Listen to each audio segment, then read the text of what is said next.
Պարոն Տեր Մարգարյան, պետք է խնդրեմ դուք ասելիք ունեք, խնդրեմ։ Պարոն քաղաքապետ, հարգելի գործընկերներ, սիրելի նորնորքեցիներ, օրեր առաջ նորնորք վարչական շրջանում տեղի ունեցած սադրանքը եւ դրա հաջորդած գործողությունները դարձան լայն քննարկման առարկա եւ հասան Հայաստանի Հանրապետության թիվ 1 ամբիոն, որտեղ սկսվեց քննարկվել իմ անձը եւ հանուն մանդատի ճամբարից ճամբար թռած նման երևույթներ սկսեցին քննարկել իմ վարքագիծը։ Համոզված եմ, որ դրան հաջորդելու է եւ դառնալու է շահարկման առարկա այն, որ ես լինելով նորնորք վարչական շրջանի ղեկավար խոչընդոտելու եմ դատավարության ընթացքին։ Հետևաբար, պարոն քաղաքապետ, այսօրվանից դադարեցնում եմ իմ լիազորությունները որպես նորնորք վարչական շրջանի ղեկավար, շնորհակալություն հայտնելով Հանրապետություն կուսակցության նախագահ Արամ Սարգսյանին այս պատասխանատու պաշտոնն ինձ վստահելու համար, շնորհակալություն եմ ուզում հայտնել ձեզ արդյունավետ աշխատանքի եւ համագործակցության համար, շնորհակալություն եմ ուզում հայտնել նորնորքեցիներին եւ վստահեցնել, որ բոլոր այն խոստումները, որ տրվել են իմ կողմից, դառնալու են իրականություն եւ խոսքս ուզում եմ ուղղել եւս մեկ անգամ ազգային ժողովում ծվարած որոշ մանդատագողերին։ 2026 թվականը սարերի հետևում չի։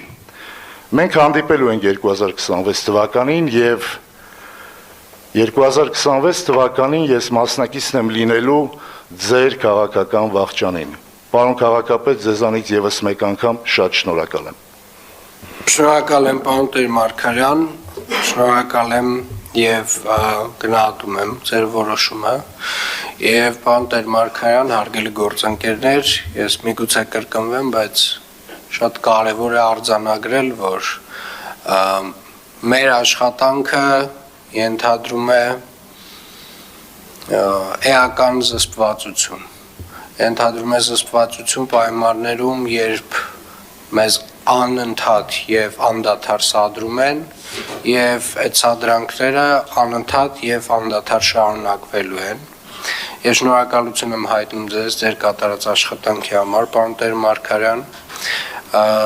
Ես ողջունում եմ ձեր որոշումը եւ նաեւ հաջողություններ եմ մաղթում ձեր ապագա բոլոր նախաձեռնություններում։ Ինչպես նաև ուզում եմ այնուամենայնիվ շեշտել, որպեսզի հետագայում նման, այսպես ասած, մեթոդներով որոշ գործընկերներ չփորձեն շարունակել իրենց աշխատանքը, որովհետև այնուամենայնիվ միայն բիրտ ուժը չէ, որ կարող է գործադրվել սադրանքների դեպքում, կան այլ մեթոդներ, քրեաիրավական մեթոդներ եւ ես կարծում եմ, որ բոլոր այն տեղերում, որտեղ որ անձինք պաշտոնյաների նկատմամբ անհարգալից վերաբերմունք կցուցաբերեն այնպիսի վերաբերմունք, որը որ արդեն կանցնի քրեական օրենսգրքի որոշ հոդվածներով, ես ձեզ վստահեցնում եմ, որ արդեն մեր բոլորիս ուշադրությունը շատ ավելի շատ սևեռված է լինելու այդ տեսակ վարքագծին։ Այսքանը, շնորհակալ եմ, պարոն Տեր Մարգարյան։ Վեոլա ջուր,